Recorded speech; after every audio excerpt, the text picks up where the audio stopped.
All right, let's get this out of the way. There are a lot of problems with Overwatch 2. Yes, that's very true. But this video is going to have a lot of different points to talk on too, and I don't want it all to be negative because yes, there are a lot of problems with the game on a fundamental and a technical level. Personally, I'm going to talk more about my opinions about the game, especially compared to the original, and my concerns of the game moving forward, and not so much the technical issues that plagued it at launch and still continue to have some issues. So first off, we'll start off with the kind of main spiel that you get about the game. Overwatch 2 is a sequel to the original game Overwatch, which came out in 2016, and I'd say was decently popular up until Overwatch 2's launch. Now, I say up until because at the Overwatch 2 launch, it basically overwrit Overwatch, the original. You can't play the quote-unquote original Overwatch anymore. It is now Overwatch 2, which leads to the first issue of the game. It's not a sequel. I think it's trying to be something it's not. It's basically a refresh of the game. It's same concept, same general things with a few minor tweaks that we'll get into, with the number 2 slapped on. Now, the biggest one, of course, it is now a free-to-play / I'm going to call a freemium game, because essentially that's what it is. It's a free game, you download it, and you either grind the game out or you pay for cosmetics and potentially at some point new characters, which we'll again touch on a little bit further into the video. But as of right now, it's sitting at about a 2.5 out of 5. It's a very mixed game. You either like it or you don't, pretty much. A lot of people are giving it a 1-star rating. In my opinion, I think that's a little harsh. I would agree that it's not what a lot of people were hoping for, but which as of recently years, Blizzard has been becoming more of a money-hungry, less in tune company with what people actually want to play and experience, and have become more money-centered and greedy. But, as of the recording and editing of this video, which is November 3rd, one day before the full month period of Overwatch 2, we have sat at 35 million players already, which isn't that surprising considering it is a free-to-play game. Free-to-play, everyone should download it and try it and see if they like it. So, but right now we're going to hit a few of the big gripes about the game before we go any further about why it is such widely hated. Now, a large part of it is the overwriting over Overwatch 1, which I do understand because, you could have paid $60 for the original game at launch, and now essentially that is gone. To a point. If you merge your account, which, again, we'll talk more in depth about that in a minute, but if you merge your account, you have all of your champions, all of your cosmetics, all your stats, everything from the original is in Overwatch 2. All you have to do is press a couple buttons, sign in on 2 things, and you're good. The big gripe is a freemium game, which I do understand that. And if you don't like that type of game, then don't play it. But in my honest opinion, that's gonna be all games very soon. The industry has realized how much money there is in that after studying mobile games, and it's not going away. Games that I play, Overwatch, Smite, they're all becoming more cosmetically focused. You have to pay real life money for anything that's decent. Call of Duty has been getting closer and closer to that aspect, and it's just going to keep coming. New games, companies are going to be greedy. They're going to want to milk you for as much money as they can. And they have learned how to do that from mobile games, and they are going to 100% do that in years moving forward. So in my opinion, yes, it's a valid gripe. There's no getting away from it. That's just the way the industry is moving. A next big core complaint that a lot of people have is the change of a 6v6 to a 5v5, which understandable, it's change. People don't like change. To get a little bit of story for this, we're going to need a little background story. I played 70 hours of the original Overwatch. I liked the game. I enjoyed it. I was not super into it. 70 hours ain't really anything. But it was to the point, but I did enjoy the game. I was a fan of the game. I just never really got that far into it like other people did. But for me to boot up Overwatch 2 and jump in a game, I didn't even notice that it was a 5v versus a 6v6. Yes, I think that that's a valid concern that I think it's valid. A lot of complaints people have are valid, but it's a 6v6 versus a 5v5. To me, that doesn't make a whole lot of a difference. Competitively, it makes much more sense, which, that's just how it is. If you don't like it, I understand, but in my opinion, a 6v6 versus a 5v5 doesn't make a huge amount of difference. Now, the other big issue, which I cannot attest to, because I personally had none of these issues, was issues with merging the accounts at the beginning and, the game crashing upon release. And it was a buggy launch, to say the least. But, I started playing a week after the launch. By then, I had no problems. My accounts merged within 10 minutes of me starting the process. My game didn't crash at all. I have had no technical problems with Overwatch 2 as of a week after launch. Technical problems are not to be oversaw, of course. It's big. There should be a lot of care that went into this before release. But companies can't anticipate, what millions, if not 10 millions of people logging on can do. So I think they should get a little bit of leeway. But that's beside the point. Technical issues should not be oversaw. And I personally just didn't have any of them. So I cannot attest to that. Now that we've gone through a couple of the big points, I'll start talking about my experiences and my issues. So, first of all, overall, the game feels and looks good. It feels and looks good, if not better than the original. But as it should. I'm not saying it should look worse than a game from 2016. But I think that it's a well-built game. They still have the ability to go into champions and customize button layout, sensitivity, stuff like that, which was a big concern that they were going to take that away from the original game. But they kept it, and I'm glad they did. So now we're going to talk more specifically about the gameplay itself. So there are two types of core modes. There's competitive and casual. There's different branches in either of them, but we're going to go with casual first. So casual, the big ones are open queue, role queue. I haven't played Deathmatch or Mystery Heroes. I just haven't got that far into it. Role queue and open queue are the two most people play. Most people play open queue because it is a much faster queue time, which makes sense. I have no problem with dividing it up between role queue and open queue in practice. Especially in casual, I don't have a problem with that. I would say that's a smart idea. The biggest issue I have with the casual queues, I can count multiple times, not just once or twice. Like I would say if easily 2 dozen times where I queue in and I load into a game that literally is ending. As in the payload is at the destination and the game is wrapping up and it's just a loss. Which to an extent, I don't think there's anything they can do about that. They can't code a hard cutoff time to when you can join the game because, comebacks happen. People turn it around, they push it back, they hold it.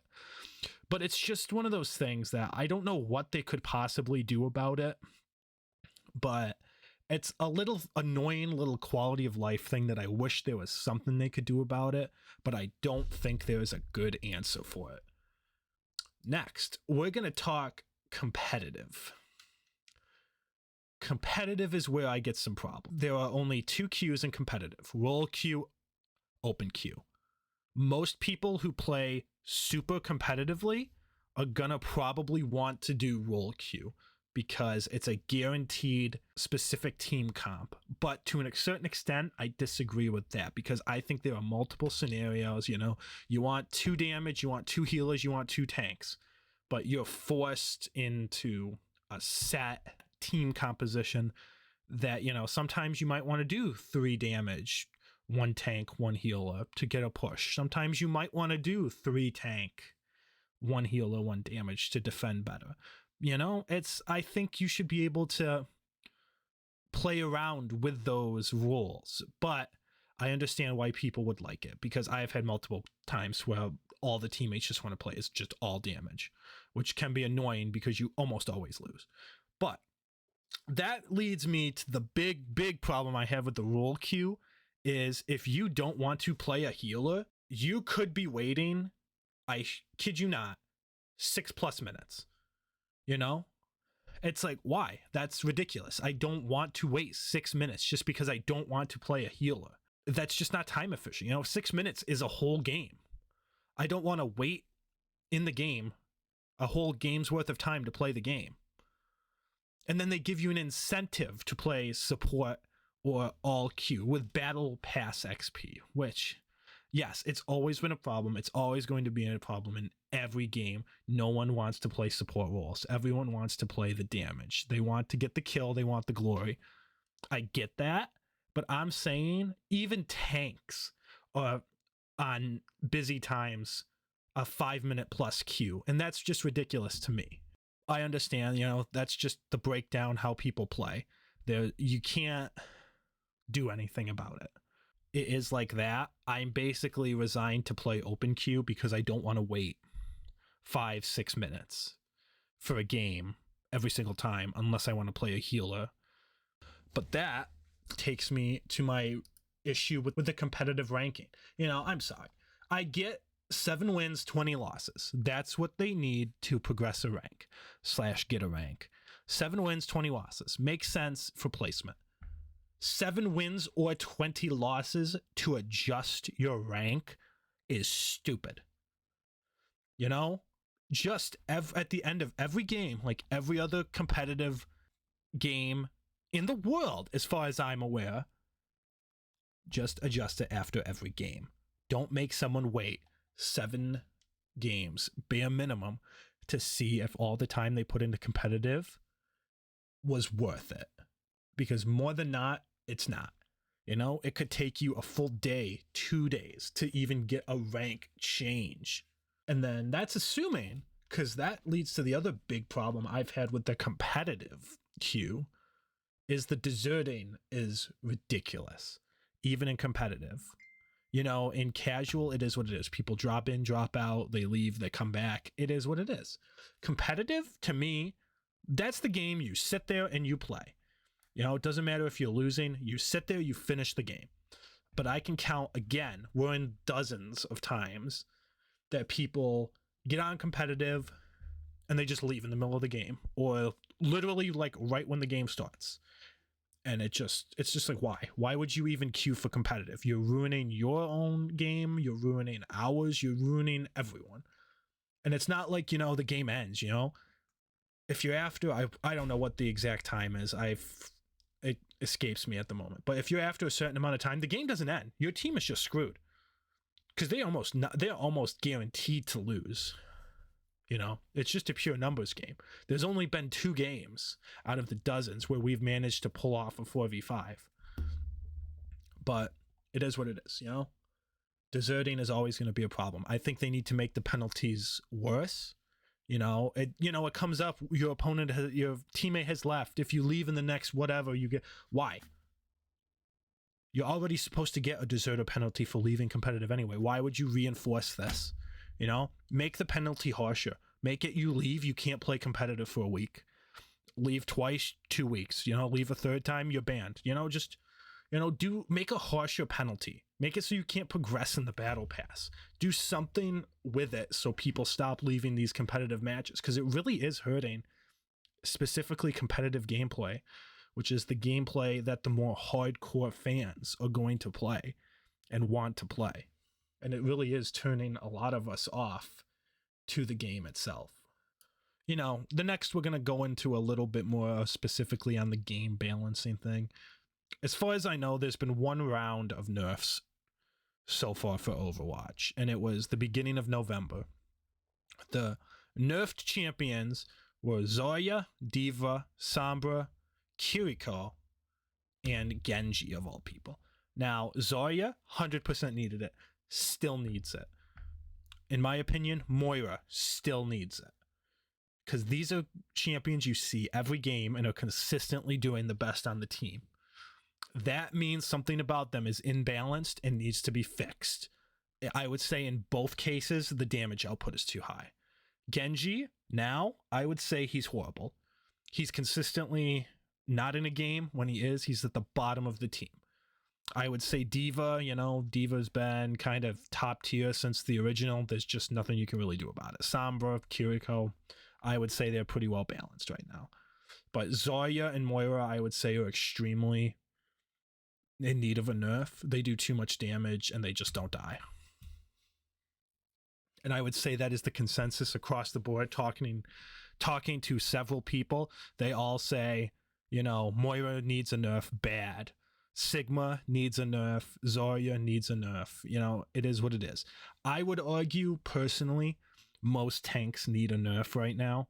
I think Overwatch 2 has extremely screwed up the tank classing, specifically with how they've went about structuring that role. You know, I mean, out of the tanks, you got D.Va, tank. Doomfist, he was literally a damage character in the first game. They modified him a little bit, shifted him to tank. He's not a tank. I'm sorry. He has one ability that mitigates. He's not a tank. He is a damage. Junker Queen, sort of a tank. Again, I would say she's more damage than tank. Orisa, tank. Reinhardt, tank. Roadhog, sort of tank. Sigma, tank that does an insane amount of damage. Winston, tank that does a decent amount of damage. Wrecking Ball, tank. Zarya, tank that does an insane amount of damage. You know, the tank class is very damage heavy, specifically right now. I think they're not balancing correctly. I would say Doomfist needs to go back to damage. I don't think he's a good tank. I don't think he ever will be unless they completely rework his kit like they did Bastion. I think the others need to have their damage nerfed, or everyone's health needs to get increased, or something needs to be done. But I think their balancing of tanks in particular is one of the biggest problems that their game has right now, and it needs to get fixed. All right, this has gone on long enough, but we're going to end this video with a little bit of looking to the future, you know, a little bit of future speculation and potential things that, in my opinion, would make this game a failure, which a lot of people are calling it a failure already. I think that's a little bit harsh. I would say it definitely has the potential to be an extreme flop if Blizzard continues to go in a direction that they are looking like they might be. We're going to start talking about the new hero that's coming out beginning of December, Season 2. It's going to be Ramatra, I think is how they pronounce it, but new tank. So already I'm concerned that they're going to be extremely overpowered, of course, which, you know, Blizzard has a history of releasing heroes that have to be nerfed into the ground because they can't balance a game. But that's beside the point. The big controversy that people are getting into is that Blizzard is saying, as of right now, they're going to lock their new heroes behind the Battle Pass system, which I'm going to talk a little bit more about the Battle Pass after this because I hate the Battle Pass structure. But again, beside the point. So they're going to say, beginning of December, going to be locked behind level 55 of the Battle Pass. As far as I know, I have seen nothing online, no stories that say you have to get the premium track. I think he is on the free track. If that's said, as much as I dislike it, I don't think it is unfair. because we have to remember Overwatch 2 is now a free-to-play game.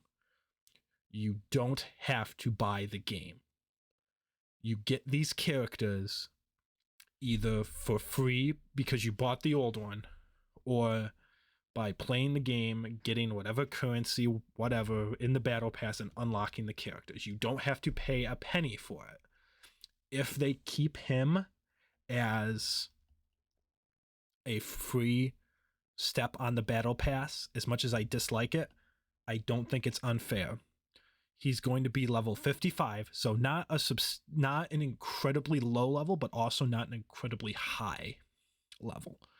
To put it in perspective, I am level 52 in the current battle pass. I have played for 25 hours. So I'm going to say in under 30 hours of gameplay, you could unlock this character. For a lot of people, in 2 months, that's not going to be a problem. Now, that being said, the battle pass structure as a whole, as a business model, as a trend the industry is facing, I dislike it. I've never have. I don't like feeling like I can't unlock everything. But again, it's a freemium game. This is the direction the industry is taking, and I don't see it going away. It's been prevalent in Smite for years. Fortnite kind of, I'm going to say, brought it not mainstream, but more than what it ever was. Call of Duty went into it. Rainbow Six Siege went into it. Now Overwatch 2 is going to do it.